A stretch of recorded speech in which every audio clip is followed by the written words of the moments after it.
So we're gonna bring in Champ, and we're gonna put in some talking about All Star graphics. I don't have an All Star graphic for You don't this. need it. You don't need it. We don't need it. You know, we'll be fine. But Champ, how are you doing tonight? I'm good. I'm good. Like I got to watch All-Star Saturday. I recorded it just for the purpose of hopefully talking about it on this podcast, and then I watched it today. And man, that was the most fun All-Star Saturday for NBA that I've seen in years. Like it was so much fun to watch. Yeah, I'll have to go back and watch it myself. I had such a, it's funny, I had like a weekend where we didn't do anything, like a staycation, and yet I found myself extremely busy. But it was good. I got a lot of good family time, saw my parents, so the kids. We saw some friends of mine. Zach got to play with all of his kindergarten friends on the Friday. He had a 5 day weekend. I had a 4 day weekend because our school does a thing called Heads Holiday on the other side, and then we also had a professional development day before that. So the kids got a nice long break, which is really good for them. Zach was able to beat some video games, earn a lot of chore points, work on some Legos, do lots of creative stuff with me, and we busted out the old GameCube. One of my best friends from high school, who I used to play GameCube in college with, was playing with him on the GameCube, and they were playing tennis and Smash together. And so it's just such a 20-year callback. It's like from 2004 all over again. So it's fun. Yeah. What games on the GameCube do you have? Because I used to own the GameCube. Yes. So my favorite games, sports games, is Mario Tennis. I was always a big Mario Tennis guy. I also was a big Smash Brothers guy. So I got Melee. We have a couple other games, some fighting games. I liked Soul Calibur because it was like Tekken, but you got a sword. And they like on the GameCube one, it was really cool as a special edition. You got to play as Link, which is awesome. Like Link in a fighting game. I mean, you get to play it Smash, but like in a classic fighting game was cool. So that I have Time Splitters, I think, or actually, hold on, I have it right here. This is the room that it's on. No, because what I was gonna say is like if you have GameCube, I will gladly drive 45 minutes to your house and we can play GameCube. Like for real. Yeah, this is awesome. I have Hits 2002. It's a classic one with Yager. And we got Melee. I got Bloody Roar, which is a good fighting game. We got X-Men Next Dimension, Time Splitters. Yeah, I've got X-Men Legends 2. That was a fun game. There was the Soul Calibur game. And then in there right now, I've got Mario Golf as well. So Nice. unfortunately, my Double Dash disc broke a long time ago. That's the one that I miss. And I do have a Mario soccer game around here somewhere, but I don't know where it is. I still have I'm my I'm Wii gonna U. keep it. I'm gonna keep it real. I like because I was at my parents' house yesterday, and I'll talk about that throughout the segment. But I still think I still have GameCube games in my parents' house. I just gotta find them. I don't know if they got rid of them or not, but the next time I go over there, I'm You gonna should look for look them. for They're sure. I gonna mean, most likely be in the basement, so I'm gonna look for them because if we still have them, trust and believe, one day I'm gonna come over there with my oh if yeah, I for still have those sure. games, and we're gonna have a GameCube day. I also have this really cool adapter at the bottom that turns any Game Boy game you can slide into it, and it's a disc that you put in. That disc now goes on eBay for like $70 to $100 because no one has it. Everyone has the base, but everyone lost the disc, and so like everyone Right. used the disc to make the base work. And I was like, oh, I'm missing it too. And then the other day, I found the disc. I was like, holy moly! So like it was pretty cool because you can put like literally any Game Boy game. You can play like old school like Pokemon even on the TV that way. So like that's a pretty cool adapter. So yeah, I've been having fun playing games, a lot of Mario games with him and stuff like that. So if anyone's tuning in, we're more having a low key one. We don't have too much. The Wizards haven't been playing particularly well. So I thought that it'd be fun for Champ and I to do a one-on-one. We don't get to do this very often, but talk a little bit of wrestling, also the NBA All-Star Game. So I'll have Champ break down all of the different segments and what he liked about them, and then. I'll definitely go back and check out some of the video highlights a little bit later on some of that stuff. But Champ, let people know. So I assume they have the skills competition, the rising stars, the 3-point shooting, and the dunk competition. So basically, All Star Saturday was the skills competition. It was the 3-point shootout. Then it was a special, a unique first time ever NBA versus WNBA 3-point shootout, and then it was the dunk contest. The 3-point shootout, NBA versus WNBA, was really, really awesome to watch. Hang on, I'm gonna get the young lady's name really quickly because it was really good. So it was Steph Curry going of the Golden State Warriors going up against Sabrina Ioskio of the New York Liberty of the WNBA. Was The it just reason why one she was versus picked, one? yes, it Oh, was one on one. It was one on yeah. one. And they picked Sabrina because of the fact that of her performance in the WNBA All Star 3-point shootout, I believe, a year ago. And so they decided to come up with this idea of having NBA versus WNBA. And so they had they were playing for charitable organizations, and they were playing for a championship belt.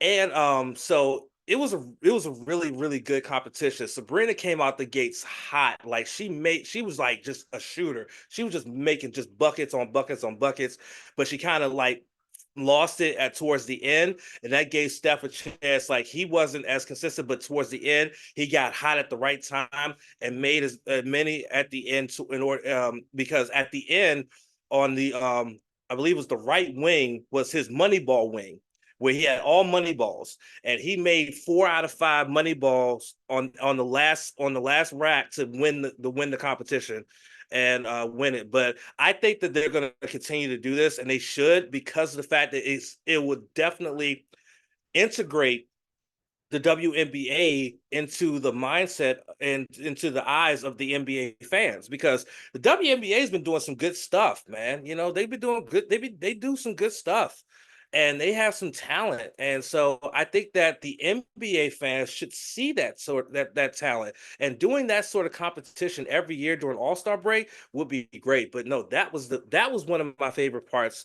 The skills competition Real was quickly, really, really, yeah. I do want to ask, do you think it would have been better if you could have had maybe top three women and top three men do like an initial competition and the winners, top men versus top women, then battle, so that way you could showcase maybe more than just one or two in the game?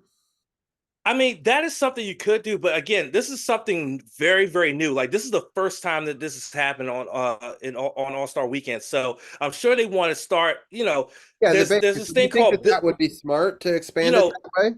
yeah. I mean, you know, you got to lay the foundation before you build up. So Yeah. I think that it was good that they would do one on one first between Steph Curry, who's known as the king of the 3-point shot, and Sabrina, who set the world on fire with her 3-point shootout performance in the WNBA All Star game. So I think this is a good foundation to build upon to maybe go to having the best 3-point shooters from the WNBA and the best 3-point shooters from the NBA going at it and then determining and things like that. So I think that this is a good way to build that up, in my opinion.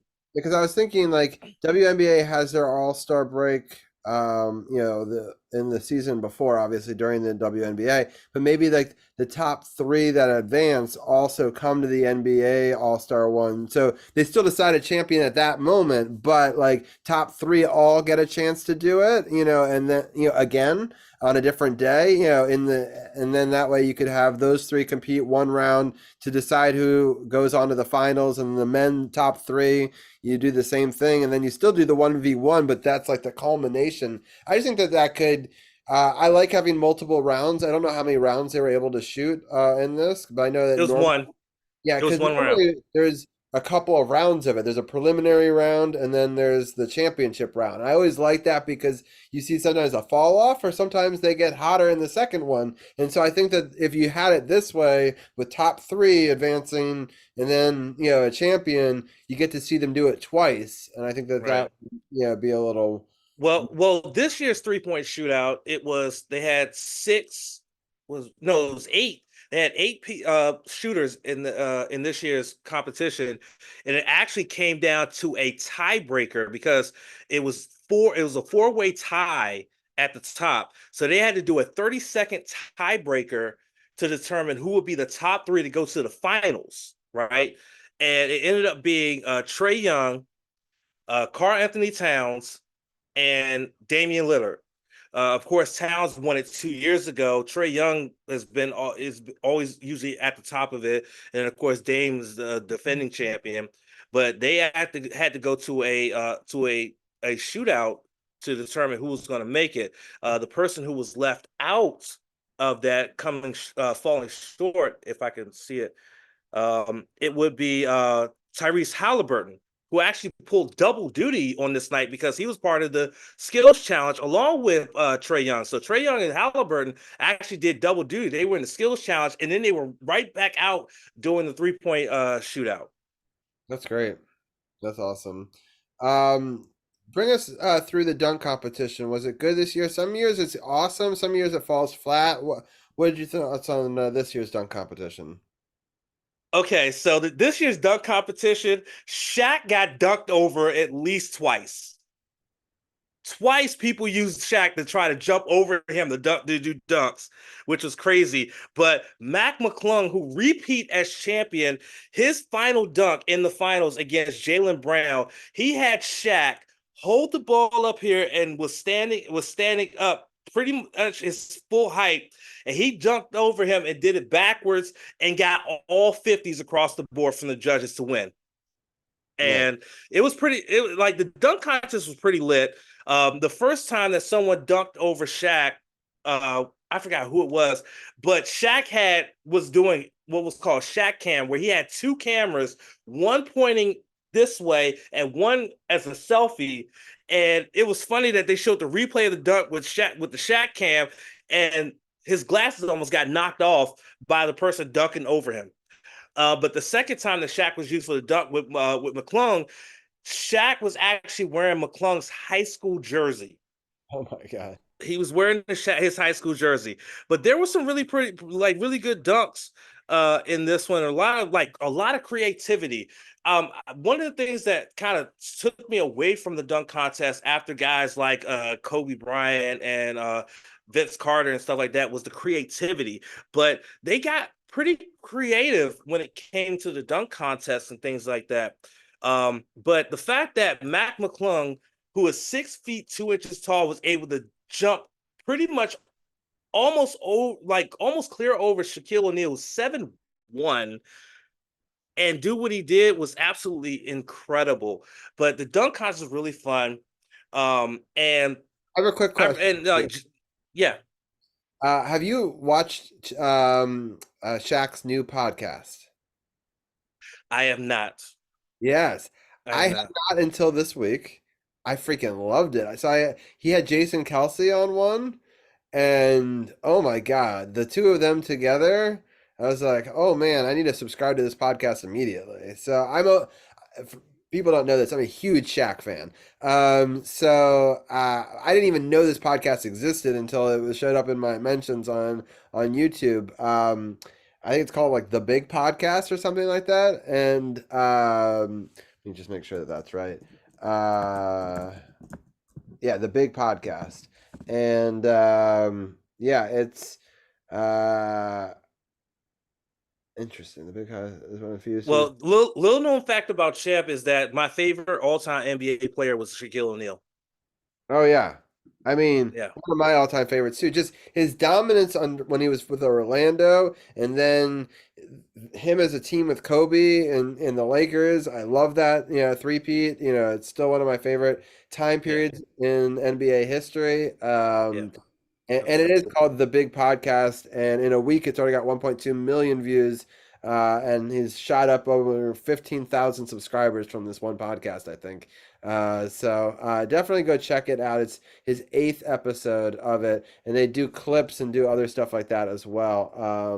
But yeah, it's an hour-long show. There's a million ads and ad reads that he does. But if you get past all of that, it's an entertaining time because you get to hear a lot of insight into both Jason Kelsey's and into Shaq, and winning championships and what it's like. And also, Jason talks about losing championships, which is an interesting thing that is not often talked about on podcasts. So, Robbie, really quickly though, one thing to note about this year's dunk contest this year, it was only four competitors in it, and they each got two dunks, and the top two ended up making it into the finals. But the crazy thing is that McClung is not even on the Orlando Magic. He's part of the G League with the Oscola Magic. So he came in as a defending champ, but not even on the NBA roster. And Jacob Toppin, who was the other one of the other ones that was part of this, the competitors were Jaylen Brown from the Celtics, Jaime Jaquez Jr., who's a rookie with the Miami Heat, McClung, who's the defending champion, who's playing in the G League, and Toppin, who's actually a part of the Westchester Knicks G League team. So you had two G Leaguers in this dunk contest, and of course, Jaquez and Toppin were eliminated in the first round. They did have some pretty decent dunks. They had some pretty good dunks, though. Like I said, this dunk contest was actually a lot of fun to watch. But Jaylen Brown and McClung were definitely standouts in this dunk contest. they've brought G League people up for the All Star game before, which I like because they should showcase all the talent that's in, the rising stars and the whole pool. It shouldn't just be, you know, shout out to LeBron for his 20th All Star game, but it shouldn't just all be about him. It should be about some of these rising stars and up and coming players. And he was a defending champion, so he deserves to be able to, go back and show what he got. And he repeated. So I'm happy that they give him an opportunity and they don't be like, oh, you're not on an NBA roster right now, because who knows? They could get pulled up at any time.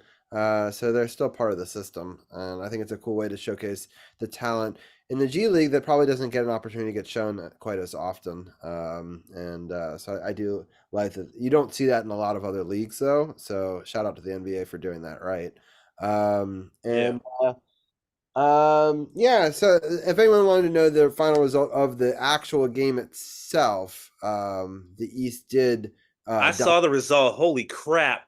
Yeah, no defense. Over 200 points scored by the East, which is kind of crazy. I did not watch it, but I would have rooted for the East, so I'm happy that the East represented. It's tough because there was like no Wizards on the Eastern squad, so it's hard to get super excited about an All Star game in that situation.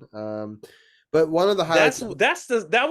That was one of the prevailing thoughts I had as I was watching All Star Saturday. Is like, there's not a single Wizard even participating in these skills challenges, the 3-point shootout, the dunk contest, none of that. It was like Do we have anybody in the? that's how bad.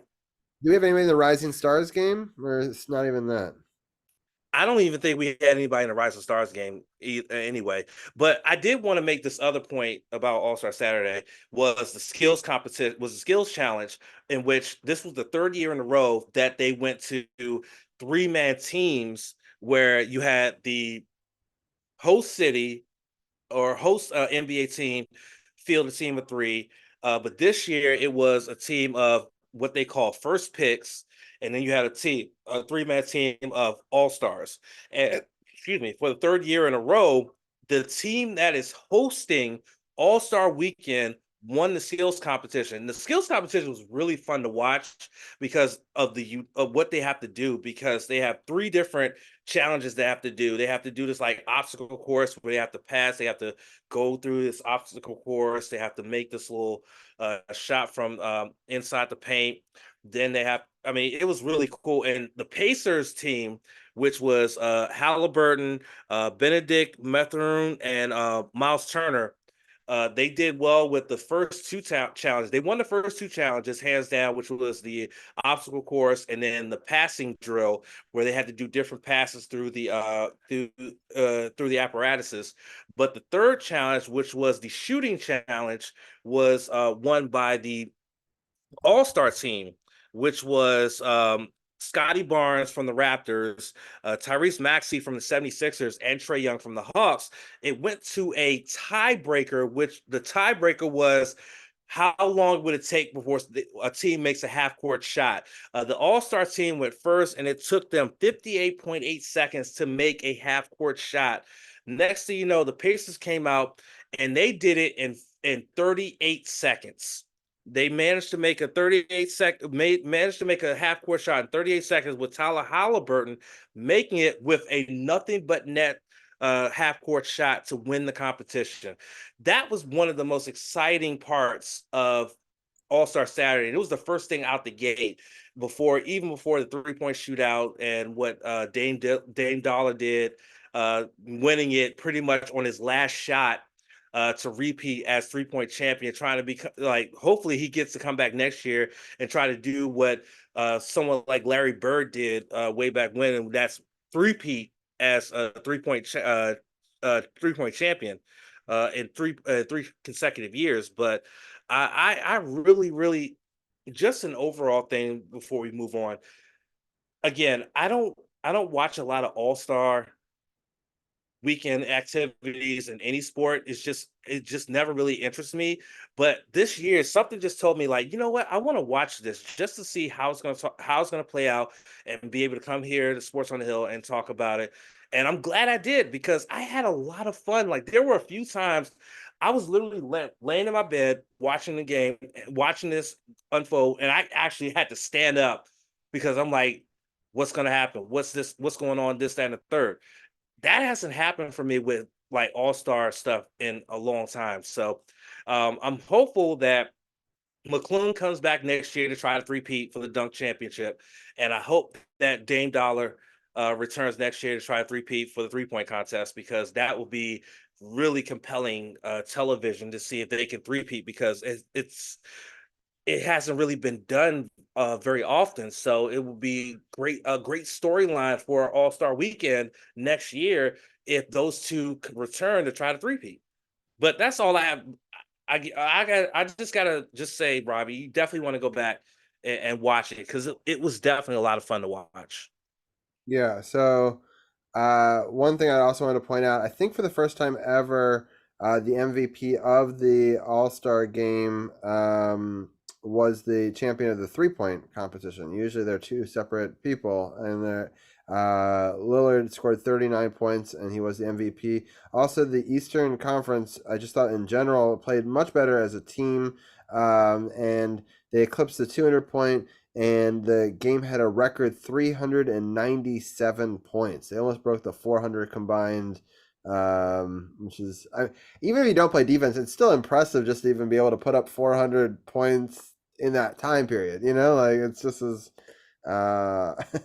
it shouldn't be overlooked too much, just in how impressive that is to put up that kind of scoring. So I wish they'd play a little more defense, or I probably care a little bit more. But I'm happy that Yeah, you. that's the reason why I don't watch, because they don't play defense. It's not competitive. Most fans are fine with that sort of play, but me as a competitive person myself, I want to see like some kind of competition. I want to see them try, I'd actually and be curious. that's why I don't really watch All-Star games. I bet you the night before his broadcast probably pulls in about the same numbers. So I wouldn't be surprised if a lot more people pull into a game that doesn't really matter. Like, so. Because I do think that people enjoy the skills competition more, just like you said. That's always my favorite part too. So I'll definitely go back and rewatch all of that. And so I appreciate you for coming on and being able to break it down for our listeners. I do want to switch gears a little bit and talk a little bit of wrestling. I know there's been a ton of news, especially there's some big matches. Even though tonight, I'm sure that you're DVRing it. I'm not even watching it over there, so that way I don't spoil anything. But it's been interesting, especially on SmackDown, with The Rock coming back and playing heel. I think that that's always fun. Some people are surprised by it that are maybe newer wrestling fans. They're like, wait, this is not The Rock we see on, in movies and stuff like that. But people that are old school Rock fans know that he, was a badass in a time, and did not, and that, especially in that Attitude Era, which is my favorite time in wrestling. And so it's fun to see see him. I didn't expect him to join the Bloodline. I still think that he's going to betray him just because I don't think he likes to be second fiddle to anybody. Just that's not It's rock funny style. you mention that. It's funny you Yeah. mention that. Okay, so Donnie Wrestling, who was one of our co-hosts for the podcast before he got into the medical field and his schedule took him away from the podcast, actually pointed out in our group chat after SmackDown this past weekend that there were a couple of little Easter eggs that Rock kind of threw out there during his promo on SmackDown that kind of could give away that that he could turn on Roman and cost him the WWE Undisputed Universal Championship at WrestleMania. The first one was that when he called Cody a loser, he pointed at Roman, Hmm. right? And then when he said that he was part of the Bloodline, they were going off the air. When you put up the one finger to acknowledge Roman as a tribal chief, Rock did this, the L. Okay. So that's something to pay attention to moving forward. But back to The Rock and this heel run that he's trying to go on. Basically, he's combining his time in the corporation, which was in late 98 into which was in late 98 into 99, as well as his Hollywood persona when he returned in 2003. So he's combining both of those and really leaning into both of those. And I mean, when I saw this promo, I said, man, Hollywood Rock is back. And then I thought about it, I was like, no, it's Hollywood Rock and Corporation Rock all combined. And it's just the perfect combination. And it works. It works because when Cody originally stepped aside and not decided to finish his story at WrestleMania, the fan outrage was absolutely over the top online. Like everybody hated the fact that the possibility of Rock versus Roman at WrestleMania was a thing, right? And so Rock being someone who's like he's built for this business. I mean, his grandfather and his father were part of his business. And so he knows how to pivot, he knows how I'm to so adjust. happy he came back to it though, because he's such a big movie star now. He could have like never looked back, right? I mean, it would have been so easy for him. You know, his highest paid movie star does every movie imaginable, but he still came back, wanted a place in it. And I know that a little bit of this is a distraction. You know, we talked about this last week from all the bad press that WWE was potentially going to get, and now everyone's talking about The Rock again and less about Vince McMahon, and I hope that it doesn't cast too big of a shadow because I think it's important that people talk about both sides of the business. But um, obviously, it's a big wild card to play, and it is a very Yeah. big distraction. Well, again, The Rock, yes, he's a huge movie star. He's one of the highest grossing movie stars around, and he basically parlayed that from his wrestling career. But he's gone on record, especially you know in interviews, social media, that wrestling was what brought him to where he is now. That's why he's come to where he is now. Um, there was a plan for this match to happen last year, but there was no story to kind of bring that together. Now they have a story, but they still wanted, but because of the fan outrage, which I can understand, I wasn't part of that fan outrage, but I was on the fence with it. They had to go with the finish the storyline because of the fact that they've been building it up since last year. And so, you can't have that kind of storyline you can't have that kind of compelling storyline like that, and then just simply drop it just, off a whim, even though it would be for one of the biggest stars out there. But again, Rock is smart. He knows this business, and he knew that with the fans hating him for stepping into that finish the story angle, he knew that he had to be healed and he knew how to lean into that. But again, the signs are there that he could end up costing Roman Reigns the championship, which will still set up The Rock versus Roman Reigns at like SummerSlam in August. but there won't be a championship on the line, because I think that was one of the biggest complaints of fans, was that this match should not happen for the championship. It should just be just those two one on one with nothing on the line except maybe being the head of the table. That's it. Or pride. But the championship should not be on the line for this. And I think this is the best way forward for them to do that, is to be able to have Rock cost Roman the championship, say I was never part of the bloodline, and then come SummerSlam, they go one on one. Mhm.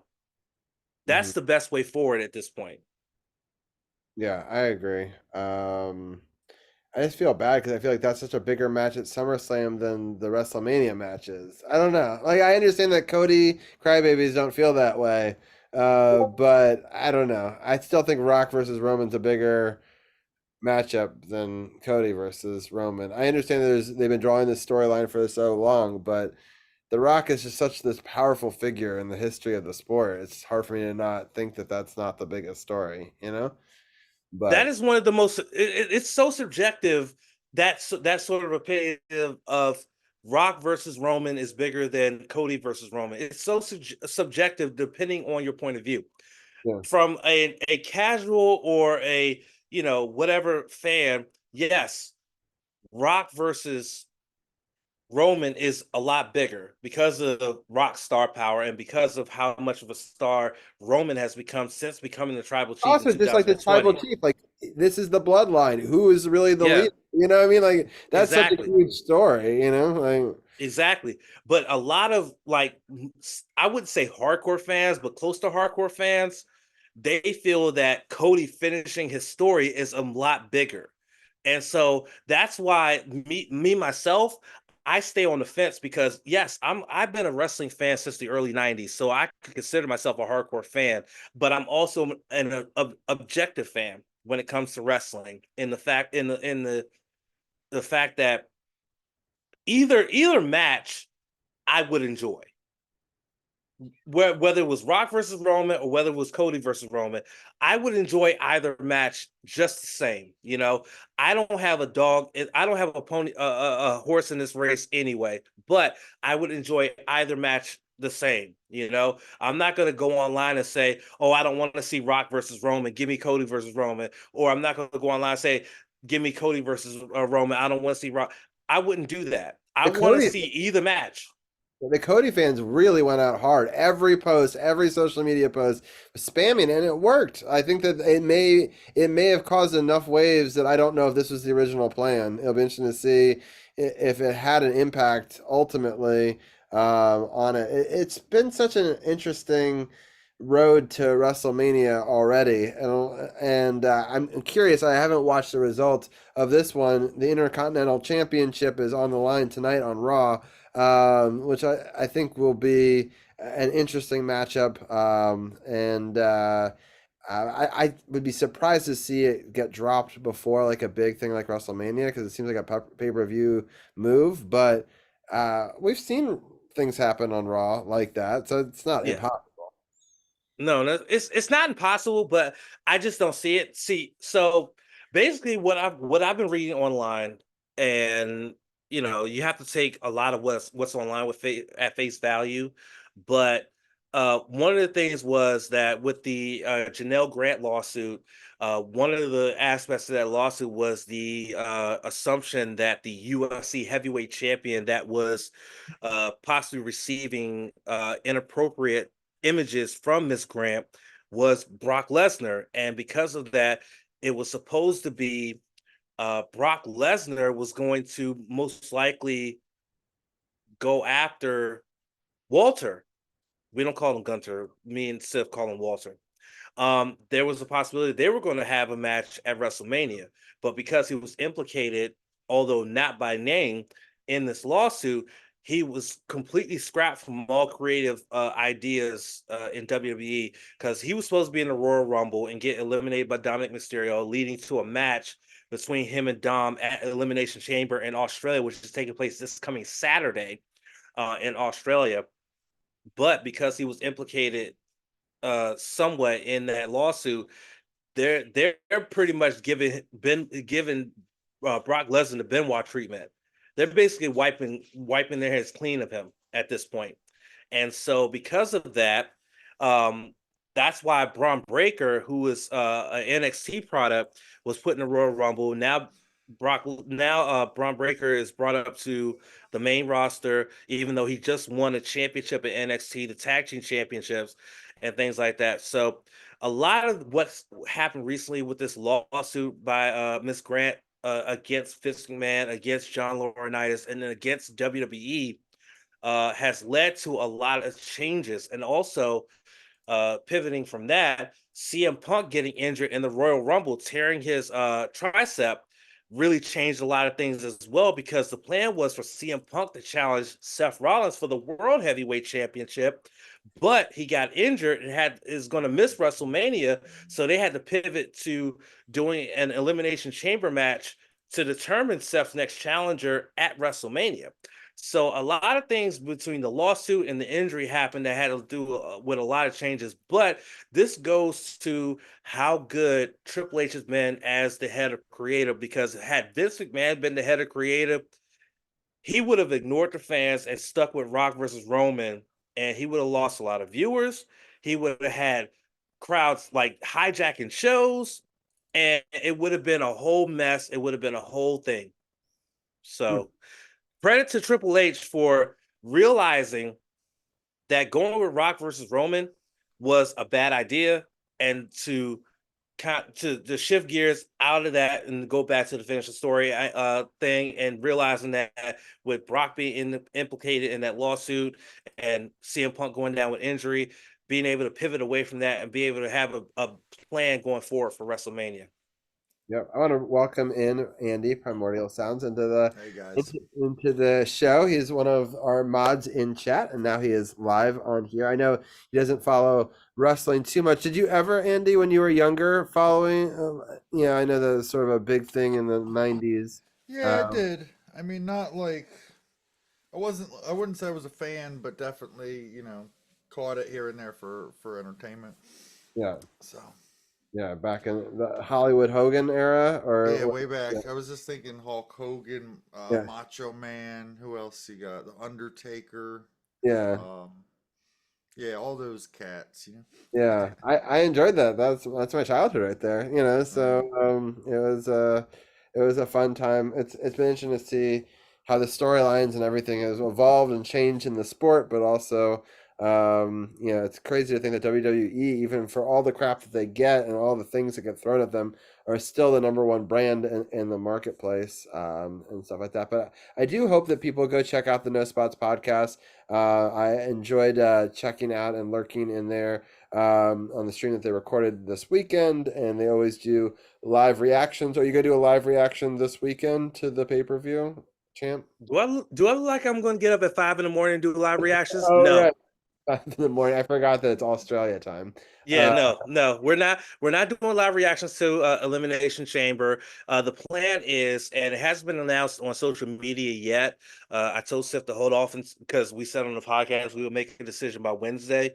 But basically, the plan is that we're going to post our predictions for Elimination Chamber on our Facebook page on Friday, and then we're going to do a podcast next Sunday as a post, and we're going to review Elimination Chamber instead of doing a preview of it and then waiting like 8 days to recap it. So that's the plan that we have for No Spots. But as Robbie mentioned with No Spots, make sure you check out this week's episode. Myself and Sif go into great detail about what has transpired, or what has been resurfaced when it comes to the lawsuit that was filed by Janelle Grant, a former WWE employee, regarding very, very, very disturbing allegations, which has resurfaced a story that came out in 2016 regarding former WWE superstar Ashley Mazzaro. And this is a trigger warning for anybody who's listening. Ashley Mazzaro was sexually assaulted back in 2006 when the WWE was in Kuwait. For tribute to the troops, she was drugged and sexually assaulted by members of our United States Armed Services. She went to the company, and the company basically threatened to silence her if she tried to come out with the story. That was corroborated by her childhood friend, who came out and talked about it as well. And then there were statements put out by Vice News that Ashley Mazzaro revealed to them about the fact that Vince McMahon also sexually harassed her as well, and even retaliated against her by threatening to, ruin her career because of the fact that she rejected his sexual advances. So this lawsuit has really brought out the ugly when it comes to not just WWE but just wrestling in general, and it has really brought up what was a very powerful movement back in 2020, which was the speaking out movement, which saw a lot of individuals in the wrestling world finally speak their truths about the darkest part of professional wrestling. So make sure you check out that episode of No Spots that we just put up, where we talk about that. And then again, this upcoming episode, No Spots, we're going to be recapping Elimination Chamber, and we're going to be talking about we might have some updates on this lawsuit and things like that, and what else comes out from this lawsuit and other news and notes. Make sure you say a prayer for Steve Mongo McMichael. If you know that name, he's about to be inducted into the Pro Football Hall of Fame this year. He was diagnosed with ALS back in 2021. He's currently in the ICU in Chicago, dealing with a UTI, urinary tract infection, and MRSA. So hopefully he's able to pull through from this, and hopefully either maybe not be present at Canton for the induction, but at least be alive to be inducted into Canton. But please keep him in your prayers. But we will hopefully have updates on his condition as well. So make sure you check us out at twitch.tv/ True No Spots Pod. We stream the podcast live. The audio goes up on Spotify and Amazon Music on Monday. And make sure you check out the podcast partners button at sportsothp.com. Nice. Yeah. So you can definitely check out all the different podcast partners that we've got. We have the No Spots podcast. We also have the Power Play podcast earlier with Gil and Anna. So they do a great job on those. So I'm happy that we have this relationship here that we can showcase and go more in depth. Also, other wrestling groups. I know we just talked about WWE, but there's news, I'm sure, for all the different ones out there. And so if you want to check all that out, they also have a great Facebook page where they post news and updates as well for the No Spot podcast. So check that out as well. Champ, I don't know. Do you want to stay on for the video editing portion of this, or are we going to let you go? Yeah, I have 2 meetings in the morning, so I definitely got to get to sleep. Yeah, sounds good. Well, that's a perfect timing. So we're going to end the Facebook Live. Oh wait, Robbie, I forgot to mention, because I said that I mentioned this at the beginning, but so March the 25th, I won't be around to do a preview of the DC Defender season, because I will be in Orlando, Florida, taking my son to Disney. So the story behind that is, back in August of 2023, my dad and my mom took a trip to Florida. For my dad, he was attending a Shriners convention down there, and he wanted to take Junior with him, and he wanted to take him to Disney World. But unfortunately, Junior had to start school the week that they were going to come back, so he couldn't go.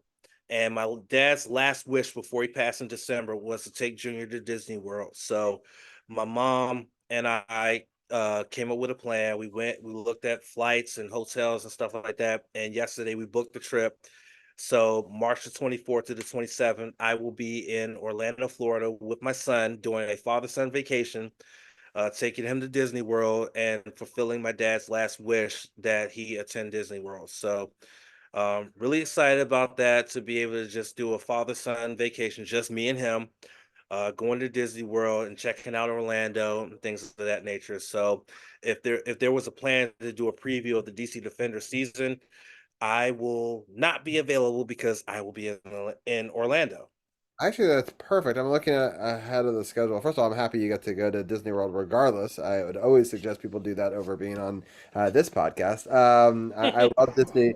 I love Disney World. I love Disneyland. I love everything Disney. But the 5th, I guess it would be, right? I think that's the last week of March. I take that week off for spring break, and I will be away on spring break. I will be back on April 1st, on April Fool's Day. That will be the beginning of the Defenders season, as well as the Nationals come back, and it's also the start of season 9 of Sports on the Hill podcast. So on the 18th of March, we'll have our season 8 finale, and also we'll have our 8-year podcast celebration. So you say you leave on the 23rd that weekend.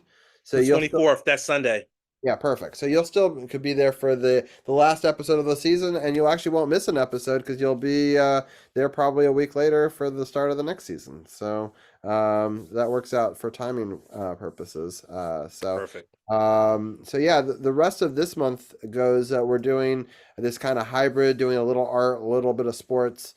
For the next for this week and next week, and then in March we'll have March Madness and a little bit of basketball talk over the next couple of weeks, at least for the 4th, the 11th, and the 18th, which again we'll have our celebration episode. 25th we'll take off, and then April we'll start the next season. Can't believe we're already gonna be on season 9. That still kind of blows my mind. But yeah, after WrestleMania, No Spots hit season 6. that's amazing. When is WrestleMania this year? What is the date? April 4th and 5th. Oh, cool. So we can do a little bit of a preview on that season 9 premiere as well for that.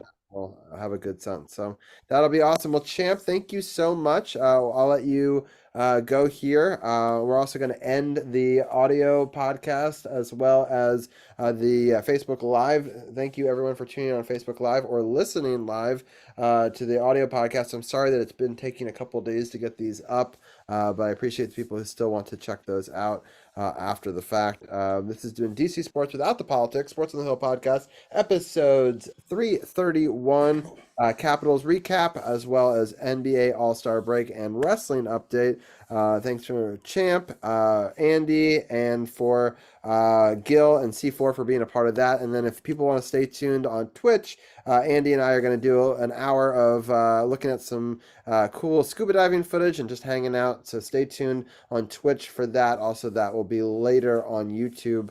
In a couple of weeks, we'll release that clip as well. But thank you, everyone, for tuning in on all the platforms. We will see you guys next week for more Caps talk. A live Capitals game, actually, next week in the 3rd period, which will be exciting. And we'll also do another one of these wrestling updates. And if the Wizards do anything noticeable, we'll cover them as well. So we'll talk to you guys soon.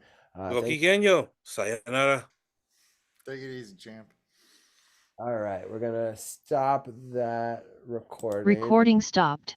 I'm actually gonna start another recording. Record on this. Recording in progress. We're gonna do some quick little updates to what the category is. So we're gonna switch to streaming art. And Andy, how are you doing tonight? I'm okay. How about you? Yeah, I'm doing well. It was a rush to try to get Zach down, but it's been a fun show, and it's weird